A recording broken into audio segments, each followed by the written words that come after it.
So, we have seen that electro-optic effect in the two groups, that is the linear electro-optic effect and the Kerr effect, that is the quadratic electro-optic effect, and the subsequent discussion is under this following topics, that is impermeability change under electric field, and we will see the steps how to find anisotropy under the electric field and look for the principal refractive index system, then various crystals, various electro-optic tensors associated with this, to make a general overview and to have an idea about how these electro-optic systems are used for various applications, typical isotropic and anisotropic crystal, and then second order electro-optic effect, that is the quadratic electro-optic effect. So, let us look at this. We have seen that impermeability tensor,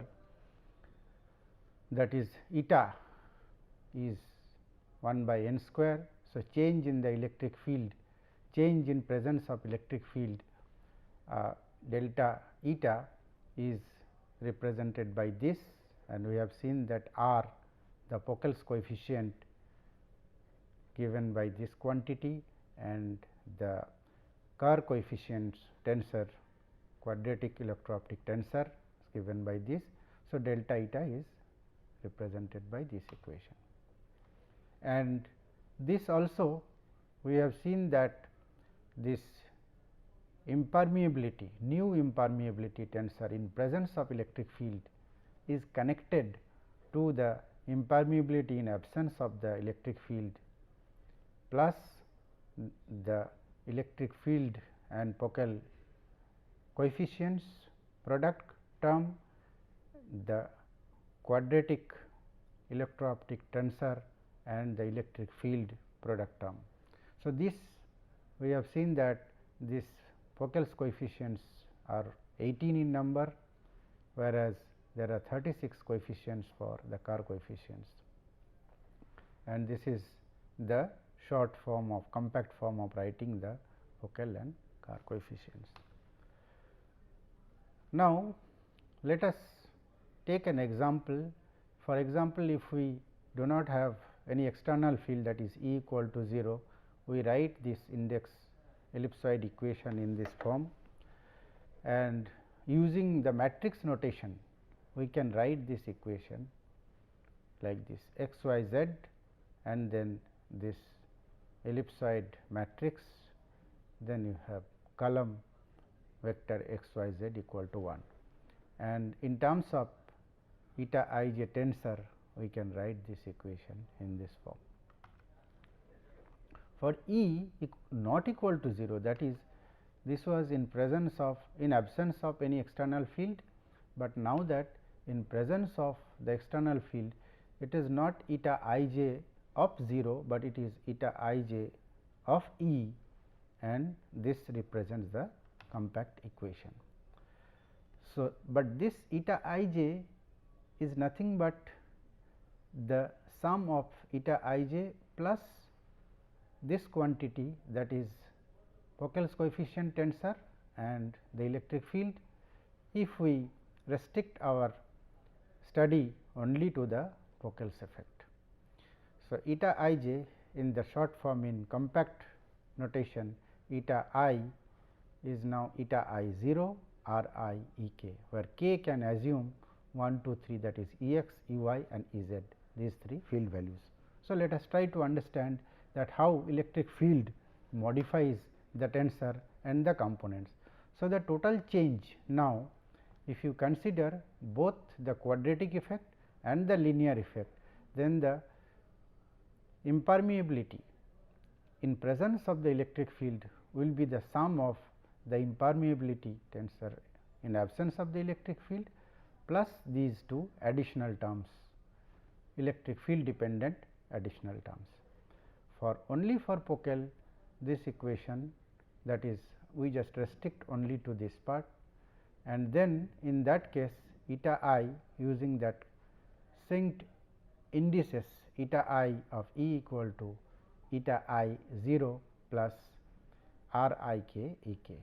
And if you look at the matrix equation explicitly, then this will be a 6 by 1 matrix, which is this quantity will be represented by this, because you have put I j equal to I only. So, this is 6 into 1, this is again 6 by 1 matrix, but this one will be 6 by 3, k equal to 1 to 3, and this is 3 by 1.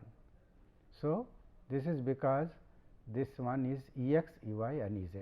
So, this is the explicit representation of this impermeability equation in presence of the electric field connected to the equation, connected to the impermeability in absence of the electric field.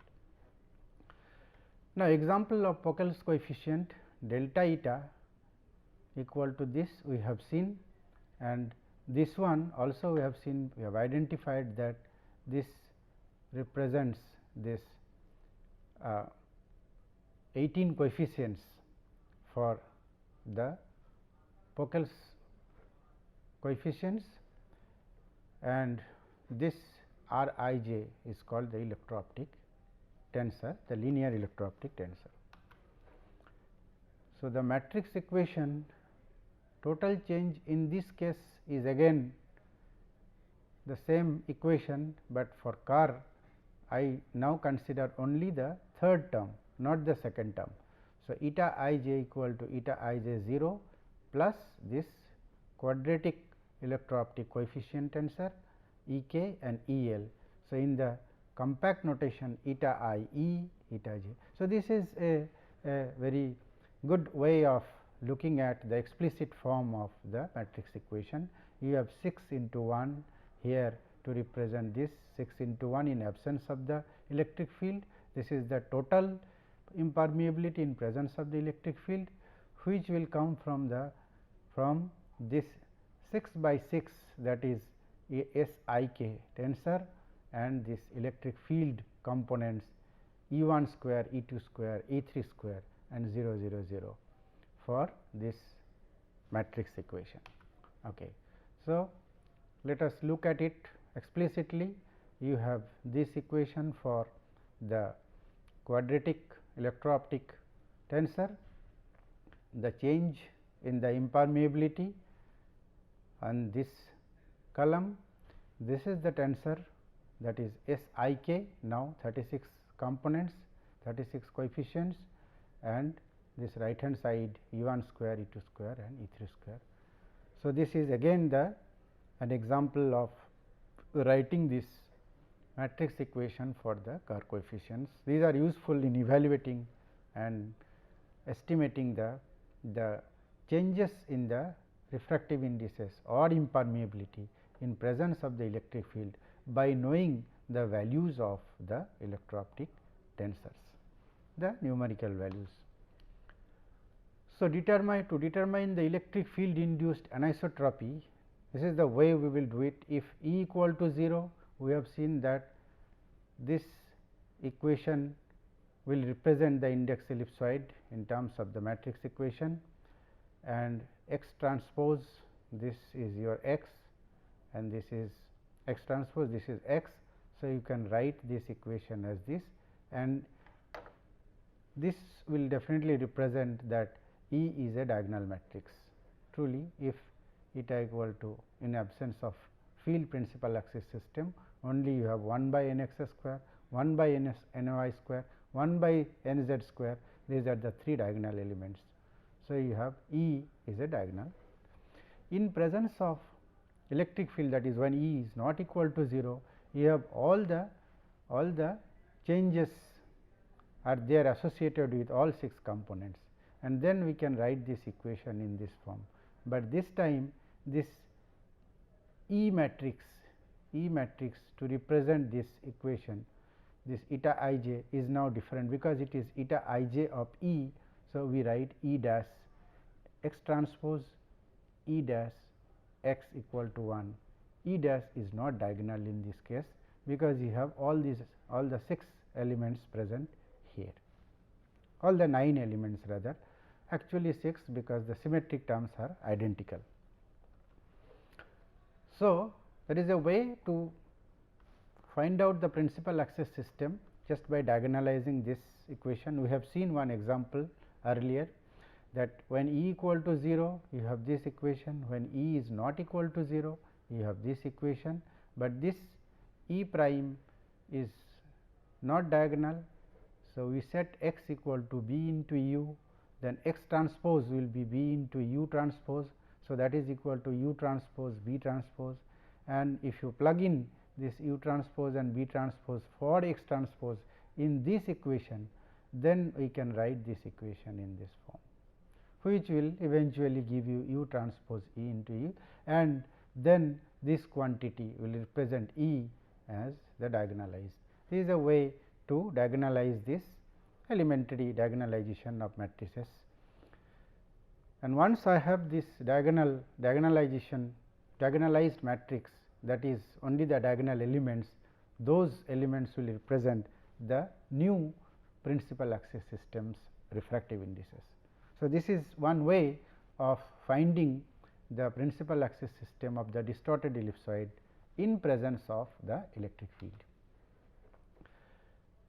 So, what we have represented here with indices, now we will just quickly discuss in terms of the steps. So, the first step is to diagonalize this E by doing this, and from the 3 solutions, once you have diagonalized E, you get 3 solutions, lambda 1, lambda 2, lambda 3. Then we can calculate the eigenvectors, knowing this from the polynomial equation of the matrix. We can calculate the eigenvectors, that is E 1, E 2, E 3, F 1, F 2, F 3, G 1, G for the 3 values of lambda 1 and lambda 2. Each value of lambda 1, lambda 2, lambda 3 will correspond to the respective eigenvectors. Then we can construct this B here for lambda 1 like this, and then B transpose will be simply the transpose of this E 1, E 2, E 3 will go in the row from the column and so on, which will give you this E equal to, so that corresponds to this lambda 1. And similarly, for lambda 2, again we can construct this equation F 1, F 2, F 3, which is the corresponding eigenvector, and maintaining the same sequence, we can again calculate B transpose, which will correspond to lambda 2, and in the same way for lambda 3. So, we can calculate all the 3 eigenvectors corresponding to the 3 eigenvalues, which will represent, these eigenvalues will represent the corresponding refractive indices in the principal axis system under the influence of the external electric field. So, again to summarize the steps to determine the field induced birefringence, that is how the changes in the refractive indices can be quantified, can be calculated. So, let us first find the principal axis and the principal refractive indices system when E equal to 0, that is by writing the diagonal matrix corresponding to the index ellipsoid. Then find the coefficients R I j k by using the appropriate matrix for R I k. Determine the elements of the tensor using this equation. This equation we have seen explicitly in terms of the matrix form. This is 1 by 6, 1 by 6, and this is 6 by 3. So, this is a diagonal matrix elements with this one. This is already diagonal matrix element, but when you add these two, then it no more remains diagonal, then we have to diagonalize this. Write the equation for the modified index ellipsoid by using this. So, first we will look at the electric field components who all are present, then we will take care of this quantity, that R I j k, and this. So, this will give you the matrix, these two matrix will be added up, which will represent the new matrix to represent this impermeability in presence of the electric field, and then we can write the index ellipsoid in this form. Now, once we have the new matrix in terms of in presence of the external electric field, then we can actually diagonalize this matrix to find lambda 1, lambda 2, lambda 3 as we have discussed. So, this is one way of doing the principal. So, these lambda 1, lambda 2, lambda 3, the 3 eigenvalues will directly represent the corresponding refractive indices in the principal axis system after the ellipsoid is distorted or undergone some rotation. The other way is by using an appropriate Euler angle rotation of the coordinate system, which will coincide with the principal axis system of the medium. And this example we have seen, and it is also very useful by looking at the cross terms and the direct terms in the index ellipsoid. Then by doing this, any of these two operations, we can determine n 1, n 2 and n 3 the new principal refractive indices in presence of the electric field, and these three will be if they are different, then we can actually calculate the birefringence for the wave which are having these two refractive indices as the two polarization components. That is, if a wave is travelling through the medium, so that its electric field vector corresponds to this direction, principal axis direction, and the another linearly polarized wave which corresponds to the direction represented by the direction of this, which will come from the eigenvectors of this principal refractive indices. Then there will be a, if in general n 1 and n 2 are different, there will be a birefringence between these two. And similarly, if the orientation is of the polarizations of the wave is along these two, then there will be a birefringence between these two. It could be as well from this and this. Okay. Now, we will look at few crystalline structures, cubic, monoclinic. There is a very detailed study of the crystalline structure as regards the electro-optic effects, and there are groups.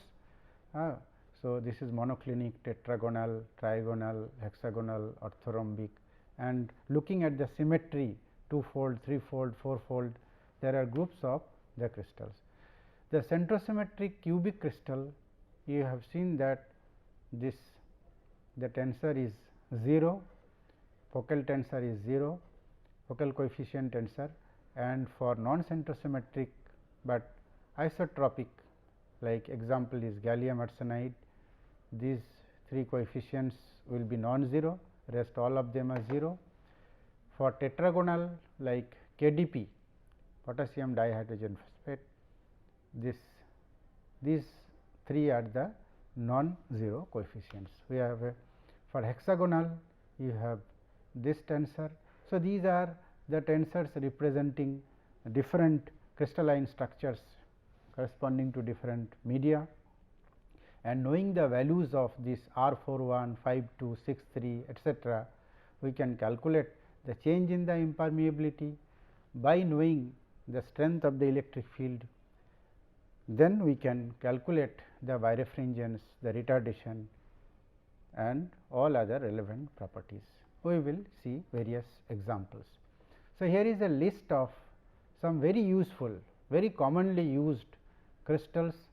Isotropics, we have mentioned only two isotropics, gallium arsenide, zinc sulphide.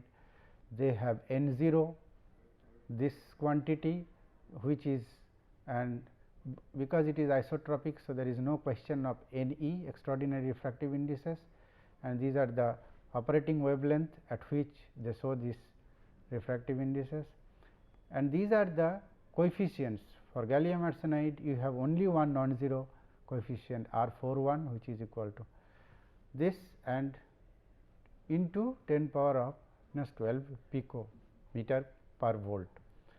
So, these are the coefficients for various crystals, KDP, ADP, quartz, KDDP, deuterium phosphate, this lithium niobate, lithium tantalate.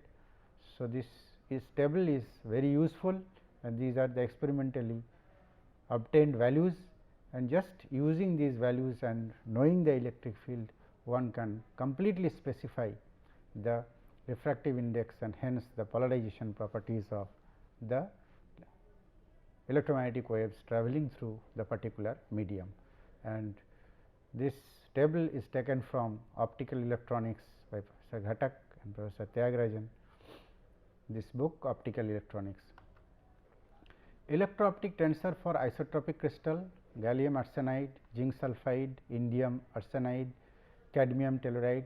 So, for all of them the form is the same, that is all the three coefficients, non-zero coefficients are the same, that is R 41.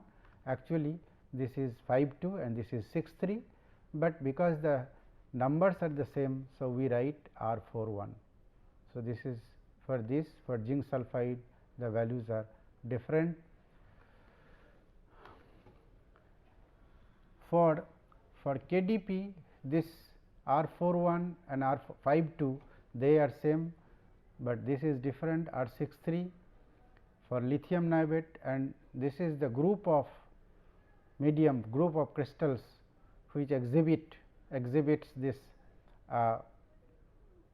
this particular which is represented by this tensor, and this lithium niobate which is a very strongly piezoelectric material, it shows this electro-optic tensor like this. Okay. Second order electro-optic tensor of isotropic crystal, that is quadratic electro-optic tensor, it has this form. You can see this has 6 by 6 element matrix. So, and the designations of these are S11, S11, S11, S44. So, all these three are the same. In the case of isotropic medium, S44 equal to half of S11 minus S14. These are all experimentally observed coefficients, and this tensor is then very useful. We will take up one very interesting example for this focal effect at the end, after we discuss for the Kerr effect, for the quadratic electro-optic effect, after we discuss this thing. So, this silicon is a centrosymmetric cubic crystal, second order electro-optic is observed, linear electro-optic effect does not arise, as we have seen, because it is a centrosymmetric crystal. So, in this discussion today we have summarized this impermeability change under electric field, and then we looked at in details the steps how to find the anisotropy under electric field. Anisotropy in terms of the change in the permeability impermeability tensor, that is the coefficients attached to the impermeability tensor, and from there we can calculate the values of the electric field dependent refractive indices in the principal axis system of the crystal, and from there we will see in the subsequent examples how we can calculate the birefringence, retardation, the delay of the orthogonal polarizations, which is very useful for designing different kind of modulators and devices in the devices for communication systems, for switching and for various other applications. So, this anisotropic crystal, second order electro-optic coefficients, all these things we have discussed by now. Thank you.